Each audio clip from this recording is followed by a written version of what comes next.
Hey everybody, welcome to this episode of 90-second Chromebook tips and tricks. Today we're going to talk some bookmarks, organization, and then getting just icons because you can only fit so many with text on there. You want to be as a reference. Commonly used websites, we can bookmark really easily with a Control-D command on our keyboard.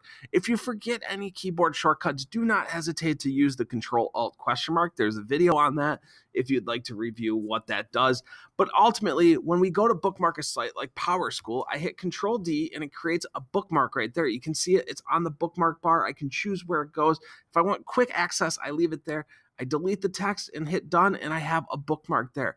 I can then drag this bookmark to where I want it on the page. So if I want to make it really quick, nice and easy there. Another website I frequent is Edgenuity. Again, Control-D creates that bookmark. I delete the text, and there it is right there. So simple and easy. I can control that where it goes. I can even drop it into a folder if I want to.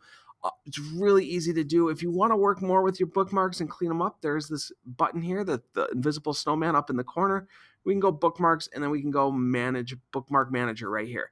And that'll give us an opportunity to manage all of our bookmarks, and you can kind of see that they're already there, ready to go. So hopefully this helps you guys with some bookmarking. If you have any questions, don't hesitate to ask. Thanks for watching. Have a wonderful day.